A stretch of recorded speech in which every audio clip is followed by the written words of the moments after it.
à tous. Déjà, merci d'être nombreux pour cette conférence donc, qui vous est proposée par Le Bon Coin. Le Bon Coin qui, comme on vous le disait, fête cette année son 15e anniversaire. Et en 15 ans, alors évidemment, la petite annonce a évolué, le marché de l'immobilier également, les usages des Français quand ils cherchent à acheter ou à vendre un bien aussi.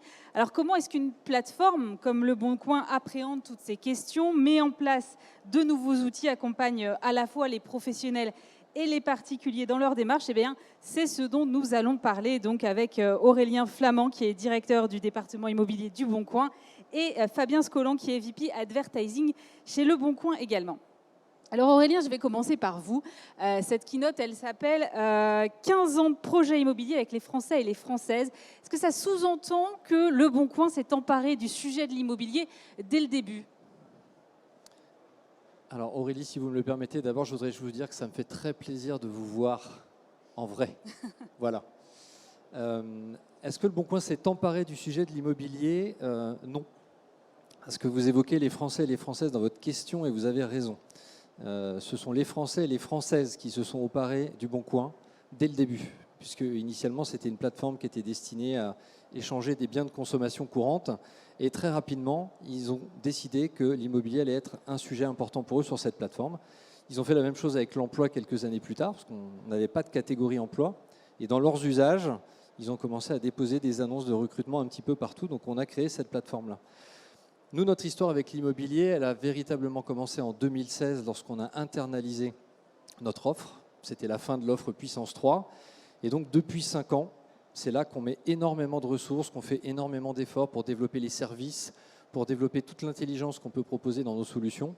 Et ce qui est le plus symbolique de ça, c'est qu'aujourd'hui, pour nos 15 ans, on a 15 millions de visiteurs uniques au sein de cette catégorie. 15 millions de visiteurs uniques, c'est l'audience qu'avait Le Bon Coin dans son intégralité en 2016. Ah oui, donc c'est assez spectaculaire. Il y avait un vrai engouement et une vraie attente en fait sur ce terrain-là. Oui, et en fait, c'est ce qui nous a construit depuis toutes ces années, c'est qu'on a toujours cherché à se coller aux usages et aux besoins. On ne cherche pas à être en avance de phase, on ne cherche pas à aller au-devant du besoin avec des surpropositions. Pour nous, c'est le pragmatisme qui dicte tous nos développements. Justement, puisque vous parlez des usages, c'est vrai que les usages aujourd'hui ont énormément évolué. On fait des recherches. Avant, on allait effectivement uniquement, c'était le seul moyen qu'on avait, c'était soit la petite annonce papier, soit l'agence immobilière et la vitrine qu'on connaît tous évidemment. Aujourd'hui, il y a Le Bon Coin et il y a le téléphone portable surtout. Donc j'imagine que ça change énormément la donne pour vous. Comment est-ce que vous faites pour essayer de coller à ces usages, justement sans être en avance? Parce que quand on est en avance, parfois, ça veut dire qu'on a tort, parce qu'on n'est pas dans son temps. Comment est-ce que vous faites ? C'est toujours une question de choix. C'est-à-dire que si vous considérez que votre priorité, c'est que quand on vient sur votre plateforme, que vous soyez un particulier ou un professionnel, ça répond à votre besoin, vous êtes dans le vrai. Donc vous parliez du mobile. Pour vous donner un exemple, aujourd'hui, on sait que les pics de consultation des annonces immobilières, c'est entre 21h et 23h. Entre 21h et 23h. Voilà. Ça veut dire que qu'est-ce qui se passe? Ça veut dire que vous êtes dans un schéma où vous pouvez être devant la télé. D'ailleurs, on pourrait lancer une offre en partenariat avec une chaîne de télé, ça pourrait être bien ça.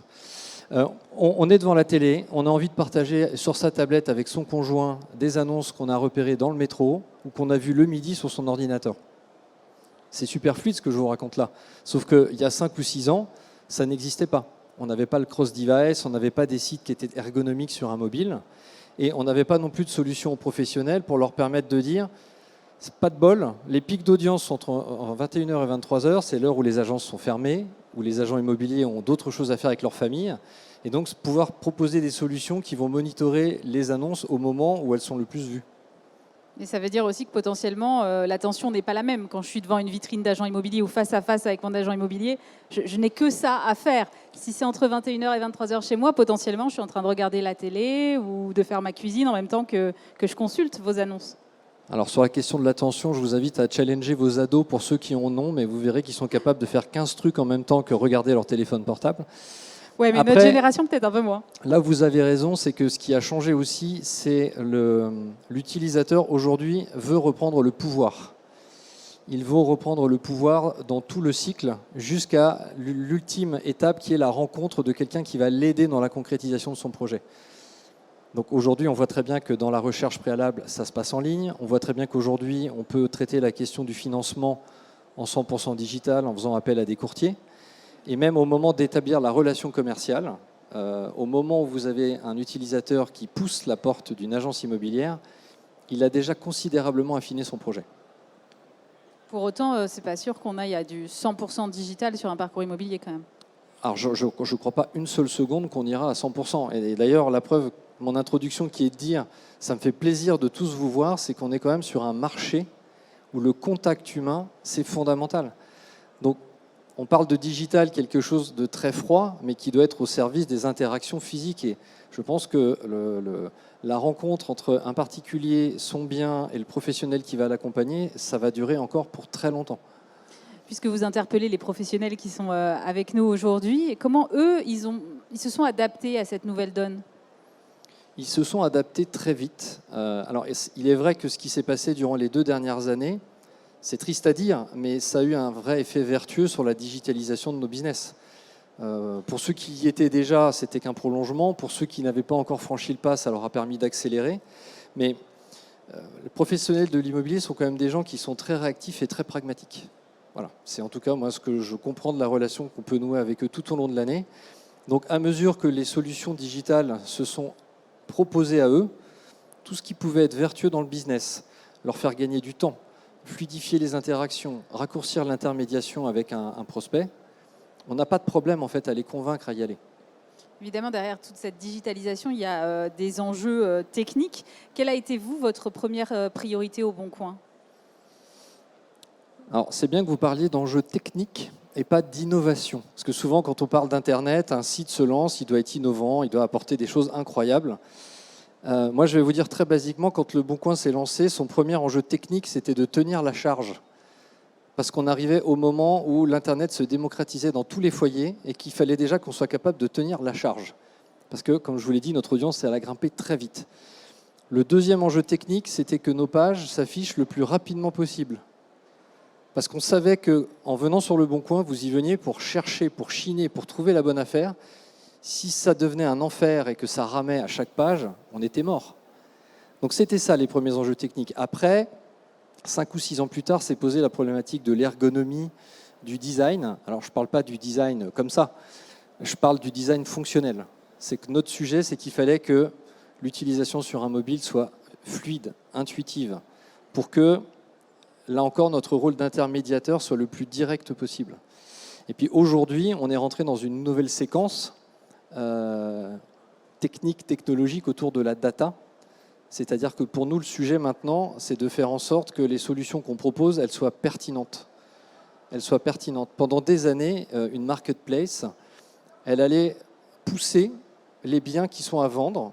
Et aujourd'hui, l'enjeu, c'est de pousser à quelqu'un les biens qu'il va avoir envie d'acheter.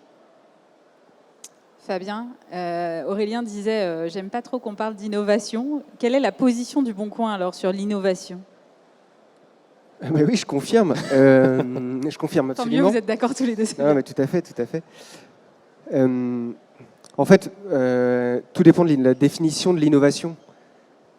L'innovation en elle-même ne veut strictement rien dire. Ce qui est important, c'est d'être en phase avec l'évolution des usages, et principalement ceux des consommateurs et citoyens français. Tout ce qui est professionnel, donc tout ce qui est business, n'est qu'une conséquence en cascade d'une bonne expérience utilisateur. Il ne faut pas se leurrer aujourd'hui. Et donc c'est pour ça qu'on ne parle pas d'innovation. En fait, nous, notre enjeu, c'est de gérer l'obsolescence. Malheureusement, on n'est pas une maison de luxe qui repose sur le travail d'artisans, qui peuvent être ancestraux. Et donc c'est une tradition qui a une vraie valeur et qui ne dépérit pas avec le temps. Le marché digital, lui, doit gérer l'obsolescence, doit gérer finalement quelque chose où il y a tout le temps de la nouveauté. Donc si dire « je suis innovant parce que j'apporte de la nouveauté », honnêtement, ça n'a aucun intérêt. Par contre, si dire comme parce que Le Bon Coin est un généraliste, qu'il est capable sur 80 catégories, donc ça veut dire 80 marchés, être en phase avec les évolutions de comportement, les évolutions d'usage des consommateurs, oui, là, ça c'est une innovation. Mais foncièrement, on n'en a rien à faire de l'innovation. Nous, ce qui nous importe, c'est de pouvoir répondre aux utilisateurs. Et d'ailleurs, si vous prenez le Bon Coin sur ces 3 premières années, en interne, on disait on a breveté la mocheté. Vous avez breveté la mocheté. Tout à fait. Et dehors, on disait non, mais en fait, c'est un design scandinave, la couleur crème ne fait pas mal aux yeux, c'est très simple. Aujourd'hui, voilà, on a fait évoluer le design, l'expérience utilisateur, mais on ne considère pas que c'est une innovation. On considère juste qu'il faut être en ligne avec l'évolution des usages. Vous parlez beaucoup d'usage et d'expérience utilisateur. Est-ce que ça veut dire que vous favorisez le particulier aux dépens du professionnel ? Non, on favorise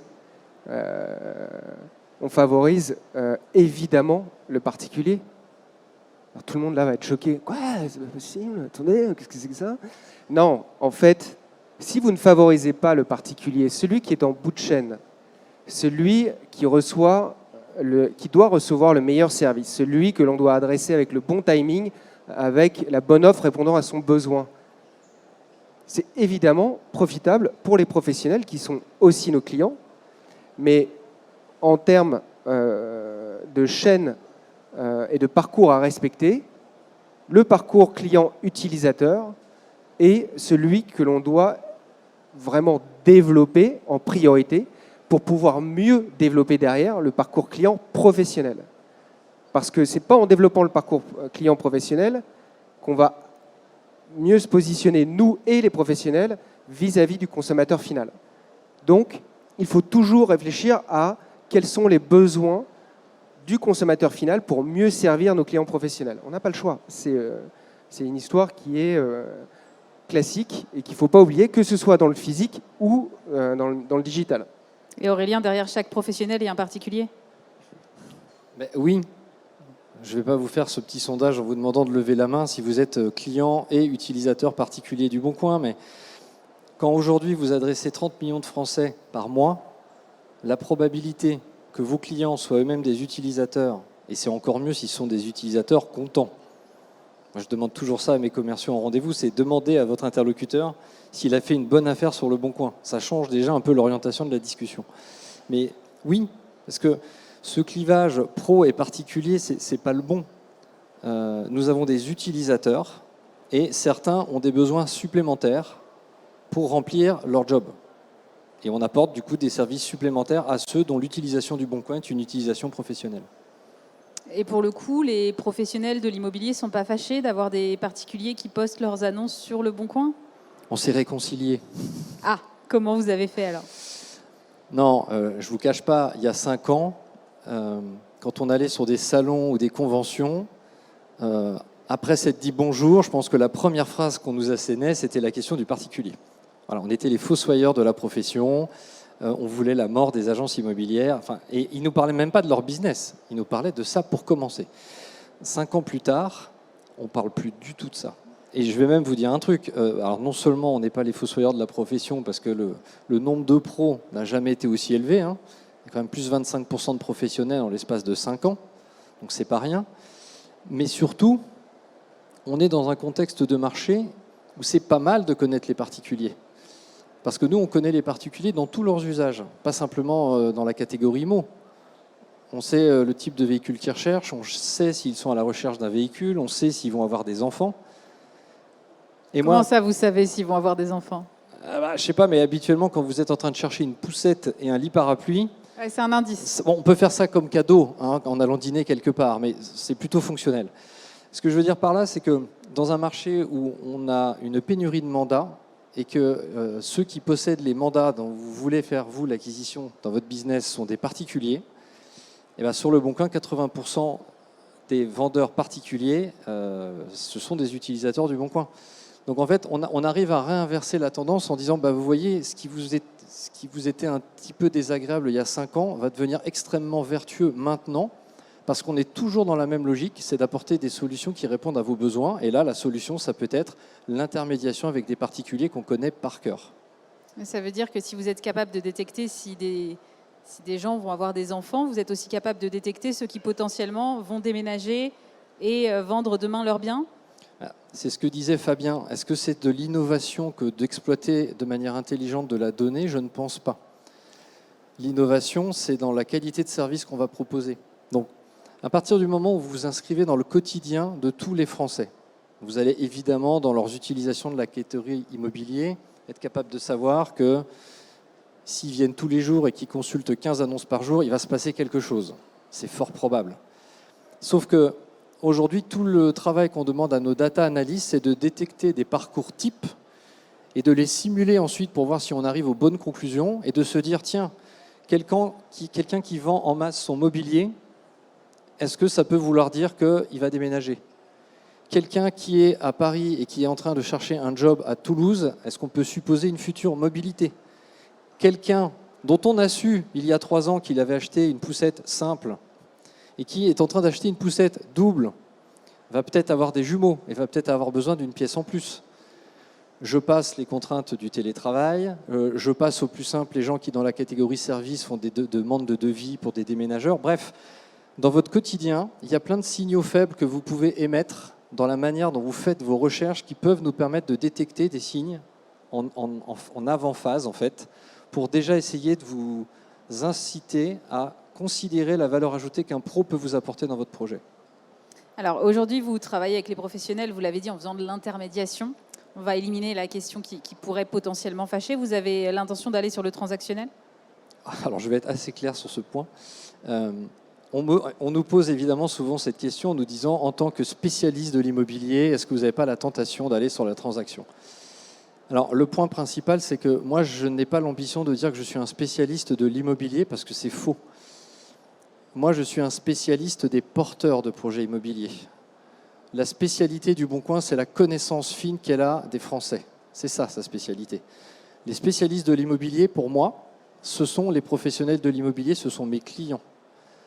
Et aujourd'hui, ma mission, c'est d'apporter des solutions pour mes clients. Donc à votre question, pour y répondre de manière très claire, non, le Bon Coin n'a pas vocation à se positionner sur la transaction. Alors, ça sous-entend que vous avez finalement, vous êtes utile et vertueux pour les professionnels de l'immobilier. Est-ce que vous avez des chiffres concrets? Alors, est-ce que je suis utile et vertueux? J'en sais rien. J'espère. Les indicateurs que nous, on a, c'est que chaque année, on réabonne nos clients à nos services et on leur propose d'en acheter de nouveaux et ils sont d'accord pour le faire. Donc, je me dis que c'est plutôt un bon signe. J'ai le sentiment qu'on ne fait pas trop mal les choses. C'est-à-dire qu'aujourd'hui, on propose des solutions pour diffuser les annonces, on propose des solutions pour leur faire gagner du temps et être plus héroïstes dans leur approche. On les aide à recruter, on les aide à aller capter des mandats. J'ai le sentiment que ça couvre tout ou partie des besoins qui sont vos priorités du moment. Donc j'espère, oui, qu'on est vertueux dans votre business. J'espère. Fabien, si on devait un peu résumer, qu'est-ce qui vous différencie finalement d'un acteur qui serait spécialiste, lui, pour le coup, de l'immobilier, qui ne ferait que ça? Aurélien l'a très bien dit, donc je vais te répéter. En fait, Le Bon Coin est en capacité de définir les grands moments et les petits moments de vie des Français. Donc non seulement on a une très bonne photographie de ces derniers, mais surtout, par exemple, si je prends mon cas, Le Bon Coin, de manière anonymisée, est capable de savoir quand je pars en vacances, quel type de biens sur ma location ou les hôtels maintenant auxquels je suis intéressé, quel type de biens de consommation m'intéresse, donc ils savent définir mes passions. En termes de moments de vie, ils savent si je vais rechercher un emploi, si je recherche un véhicule et quel type de véhicule, quel type d'emploi, quel type de bien immobilier. Bref, je vais être capable de composer en fait une cartographie et plus simplement une photographie des différents comportements. Ça, un spécialiste ne peut pas le faire. De plus, il est clair que le spécialiste a un avantage, c'est certainement d'être en avance de phase sur les besoins des personnes qui ont des projets immobiliers. Mais nous, l'avantage qu'on a, c'est que non seulement avec le traitement de la donnée sur ces profils-là, on va avoir finalement beaucoup plus d'informations à fournir aux professionnels de l'immobilier. Et on va pouvoir en plus nous s'inspirer de 80 marchés différents où les expériences utilisateurs vont aussi nous aider à nourrir le propre parcours client sur la partie immobilière. Donc, foncièrement, être généraliste aujourd'hui est de facto un actif extrêmement important. Et de plus, comme Aurélien vient de le dire, les particuliers sont chez nous. Qu'est-ce qui caractérise l'expérience client sur la verticale IMO du Bon Coin, Aurélien ? Je pense qu'elle est, j'espère qu'elle est simple et qu'elle est fluide. Je pense que l'expérience client sur le Bon Coin, elle n'est pas fondamentalement différente de celle qu'on pourrait retrouver chez certains de nos concurrents, qui ont eux-mêmes une très bonne expérience utilisateur, je pense. Le point qui pourrait nous différencier peut-être un peu, c'est que comme on est une catégorie dans un ensemble plus grand, les usages de nos utilisateurs sur le Bon Coin, c'est beaucoup de la recherche par mots-clés et beaucoup moins par usage de filtres de présélection. Et ce qui fait qu'aujourd'hui, dans la catégorie immobilier, effectivement, on a cette spécificité d'autoriser des recherches par envie. Et l'immobilier, c'est aussi question d'envie. On l'a vu pendant le confinement, c'est-à-dire que les mots-clés terrasse, espace aéré, dégagement, piscine, ce genre de choses étaient saisies de manière très intuitive, et ça nous enrichit en plus en termes de données. Mais pour moi, plutôt que de savoir... votre question était ? Qu'est-ce qui caractérise l'expérience client ? L'expérience client au sein de la verticale, pour moi, c'est plutôt l'expérience de l'immobilier au sein du Bon Coin. C'est-à-dire que je peux avoir cherché mon job un clic avant d'aller dans l'immobilier, et le clic d'après, je peux être en train de chercher le véhicule 4x4 qui va me permettre de circuler sur le chemin boueux de la maison que j'ai repéré dans la catégorie immobilier. Une fois qu'on s'est rendu sur la plateforme, Fabien, comment est-ce qu'on fait pour faire matcher la bonne offre avec le bon particulier ? Alors ça, c'est tout ce que les utilisateurs et les professionnels ne voient pas. C'est tout le travail des équipes produits et techniques sur la création, l'amélioration des algorithmes. Alors, je vous rassure, on n'en est pas à être comme... nos confrères américains à créer des algorithmes pour maîtriser les algorithmes initiaux qui ont été créés. Nous, on est beaucoup plus sur il faut améliorer le timing. Le timing, c'est ce qu'il y a de plus crucial. Et c'est pour ça que le moteur de recherche, c'est quelque chose qu'on passe notre temps à améliorer pour améliorer la pertinence. C'est aussi le travail sur les historiques de chacun de nos utilisateurs. C'est aussi, et par conséquent, le travail sur les recommandations.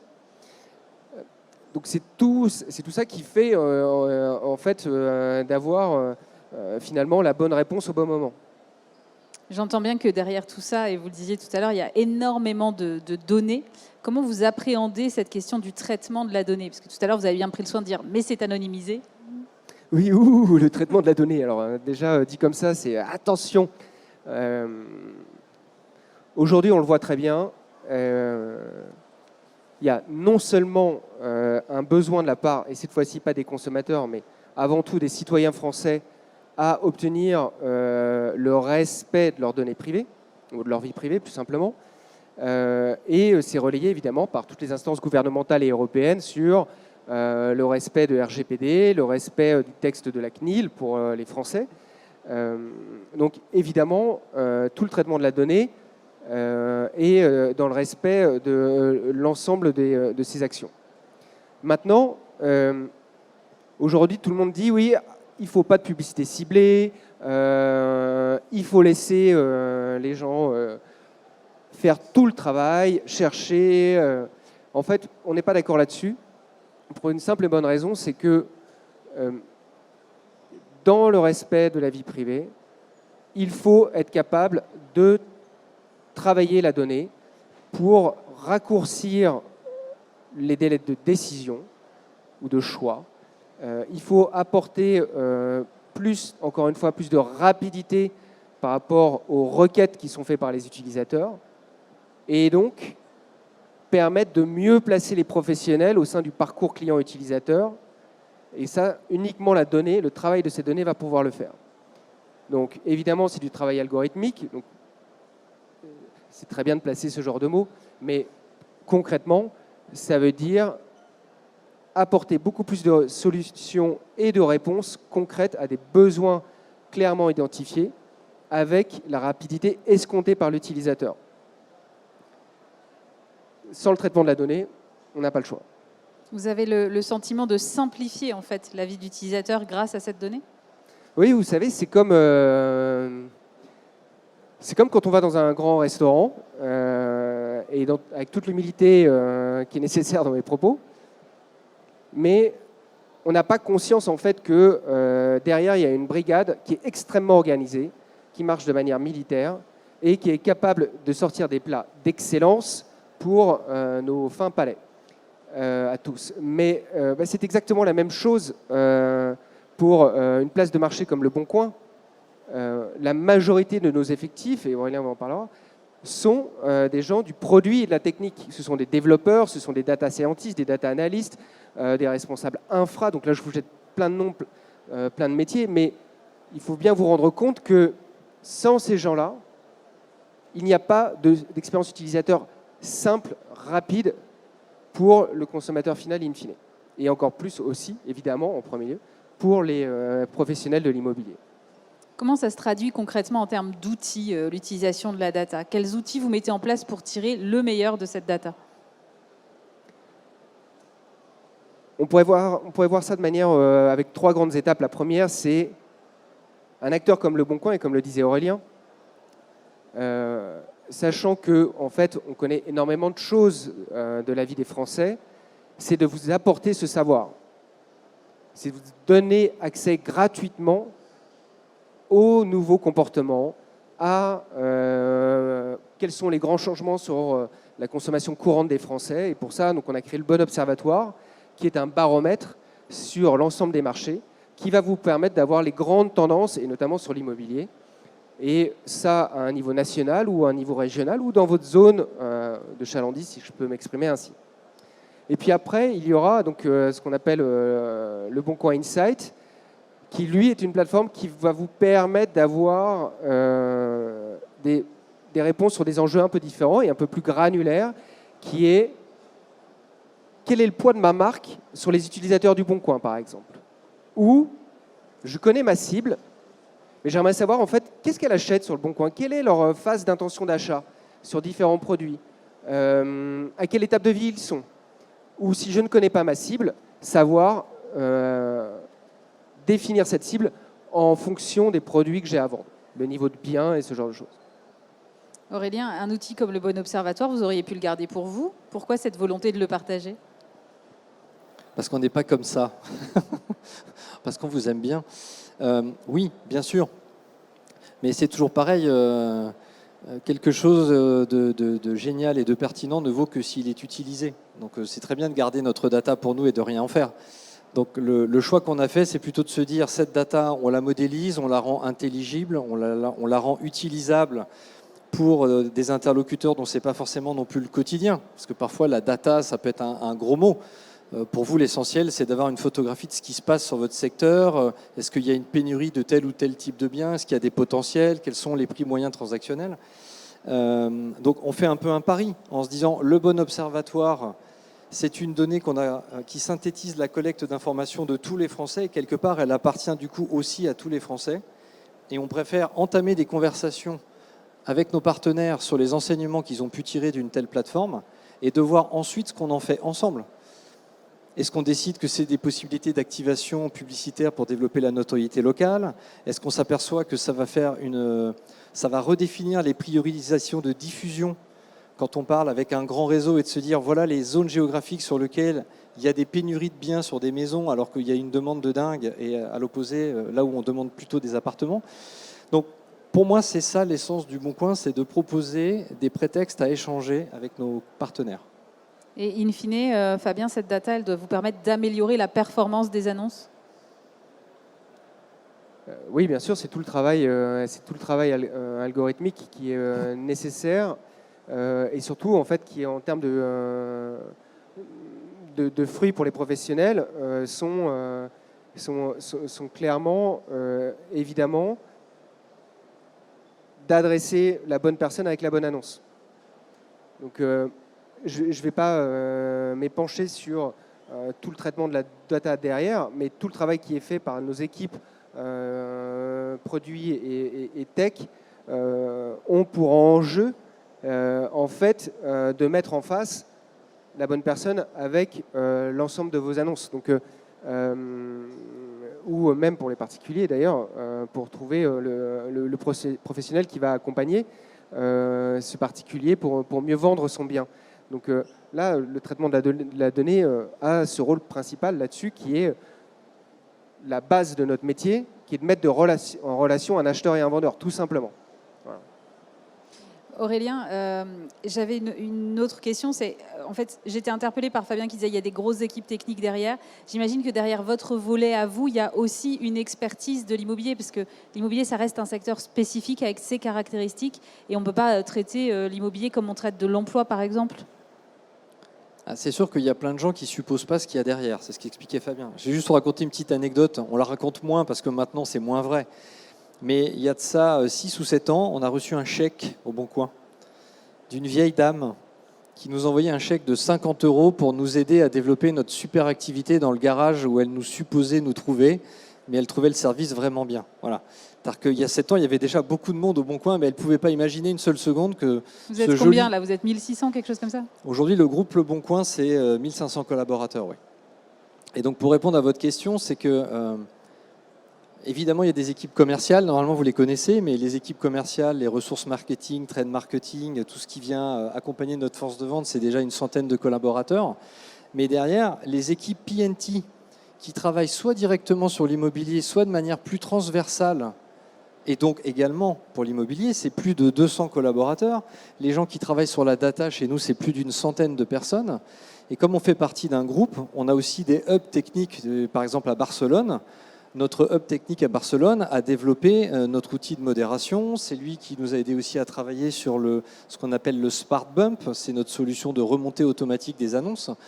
Donc, tous ces gens-là nous permettent à la fois de mutualiser des enseignements qu'on a pu obtenir sur d'autres catégories et de les répliquer sur l'immobilier, ou alors de se focuser sur des problématiques spécifiques, comme en ce moment pour l'immobilier, la problématique de la conquête de mandat.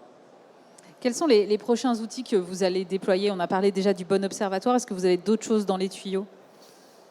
C'est même pas qu'on va déployer. C'est des choses qu'on partage sur le stand aujourd'hui. Toujours de manière pragmatique, aujourd'hui, on sait qu'il y a un vrai besoin de recrutement. Et c'est bien normal. Aujourd'hui, vous êtes sur un marché qui est extrêmement dynamique dans ses transactions. Vous êtes sur un marché qui est extrêmement dynamique dans la création de nouveaux professionnels. Et donc, on voit bien qu'aujourd'hui, entre les besoins des réseaux mandataires, les réseaux de franchiseurs, de s'équiper en nouveaux collaborateurs, il faut recruter. Donc là, on a lancé depuis quelques semaines la CVTech, qui est donc un environnement auquel vous aurez un accès direct depuis votre espace professionnel. Vous cliquez sur l'onglet CVTech, vous qualifiez ce que sont vos critères de recherche, que ce soit la recherche d'un négociateur ou d'un patron d'agence.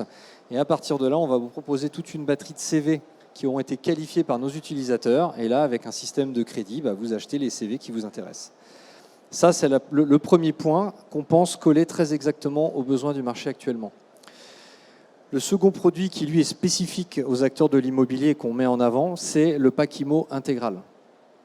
Là encore, je ne réinvente pas la roue. Le pack IMO intégral, ça sert à quoi? Ça sert d'un côté à diffuser vos annonces et dans le même temps à faire l'acquisition de mandats. Ça sert à faire gagner du temps dans sa prospection, dans la gestion de ses annonces, puisqu'on n'a plus à les remonter manuellement, c'est fait de manière automatique. Et ça sert à bosser le ROI. Parce qu'aujourd'hui, dans l'immobilier, on est pragmatique et que l'objectif, c'est d'optimiser ses dépenses, d'améliorer l'efficacité et d'optimiser aussi par des leviers de couplage, et d'acheter mieux. Voilà. Et donc, ça s'appelle le pack IMO intégral. Alors Aurélien évoquait les besoins des professionnels de l'immobilier. J'imagine derrière, Fabien, qu'il y a aussi des enjeux de communication. Vous avez l'intention d'y répondre là aussi, je suppose?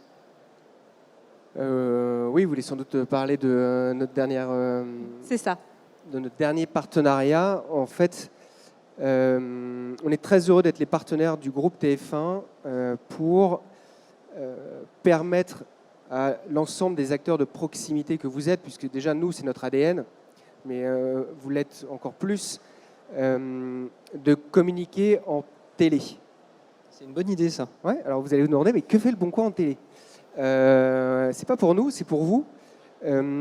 Tout simplement, en fait, vous savez, il y a l'avènement de la télé segmentée qui permettent de digitaliser l'achat média télé, mais surtout qui va permettre de communiquer dans votre rayon de commercialisation avec des budgets qui correspondent à votre taille d'entreprise en télé. Et quoi de mieux que de s'associer avec le groupe TF1, dont le parc de chaînes est évidemment le plus présent sur, si on peut dire encore ça, le PAF. Et donc nous lançons cette offre-là le 8 novembre, où j'espère pouvoir à la fois répondre évidemment sur des enjeux de notoriété, mais aussi de performance, puisque ce sera associé à des plans médias sur le Bon Coin avec toute la data qui va apporter justement cette optimisation de la performance en associant la télé et le digital. Donc la télé TF1 et le digital Le Bon Coin. Voilà, très heureux de ce partenariat. La télé segmentée n'est pas encore hyper démocratisée, donc est-ce que vous pouvez peut-être expliquer juste concrètement comment ça marche? Alors, comment ça marche? Eh bien, vous avez différents acteurs pour faire la télé segmentée. La première chose, ce sont les fournisseurs d'accès Internet qui vont nous permettre de définir en fait l'ensemble des foyers qui correspondent à votre zone de commercialisation. Et puis, vous avez les détenteurs de contenu, le distributeur, qui sont les chaînes télé. Donc là, il vaut mieux s'associer aux plus grands acteurs. Et donc, évidemment, un acteur comme TF1 est prépondérant dans le paysage audiovisuel français. Et après, vous avez ceux qui ont le savoir-faire pour toucher tous les acteurs de proximité. Et donc ça, évidemment, c'est l'ADN du Bon Coin. Donc c'est l'association de ces trois acteurs, mais donc en priorité le distributeur TF1 et nous, qui vont assurer la commercialisation de ces publicités en télévision. La seule différence, c'est qu'elles seront achetées au CPM et pas au GRP, comme le font toutes les grandes sociétés du CAC 40 ou les grandes entreprises privées. Merci beaucoup à tous les deux. Je pense que s'il y a des questions dans la salle, on peut peut-être en prendre une ou deux. Je ne sais pas si vous avez des questions. Je ne vois rien. Là-bas. On va vous apporter un micro, monsieur. En tout cas, ce que je voudrais juste ajouter sur les propos de Fabien avant de donner la parole à monsieur, c'est que ce que Fabien vient d'expliquer sur l'offre accessible, ça a toujours été notre philosophie, c'est d'être en capacité de proposer une prestation de qualité à toute typologie de clients. Et ça, on l'a toujours fait depuis le début. C'est-à-dire qu'il y a les très grands professionnels, les très gros réseaux, les très gros acteurs de la publicité qui sont les clients de la régie publicitaire.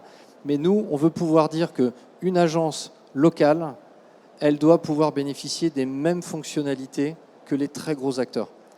Et là, la télévision, c'était une super opportunité de rendre ce qui, normalement, dans l'inconscient collectif, est inaccessible pour de petits acteurs, de le rendre, cette fois, concret et accessible.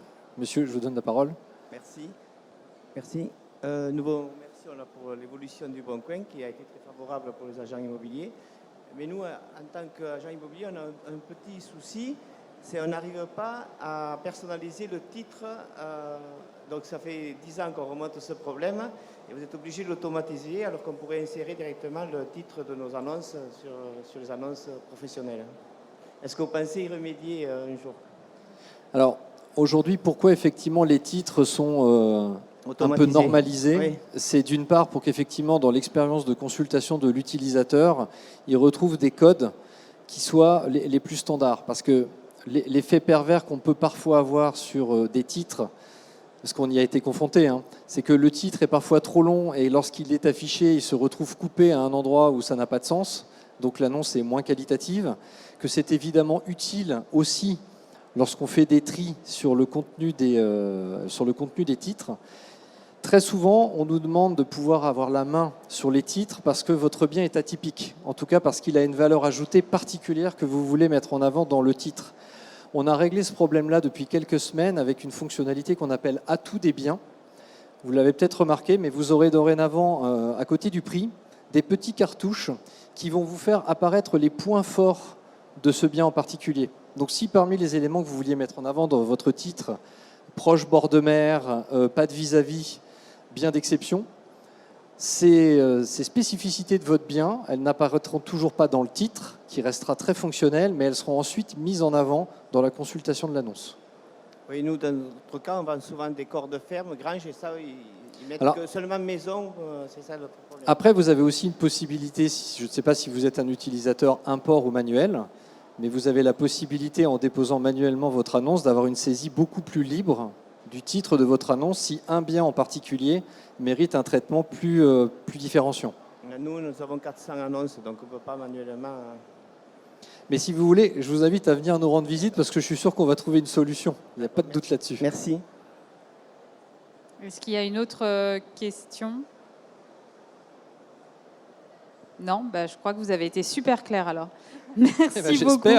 Aurélien Flamand, directeur du département immobilier Le Bon Coin, et Fabien Scollan, VP Advertising du Bon Coin. Et merci à tous de nous avoir suivis. Merci à tous.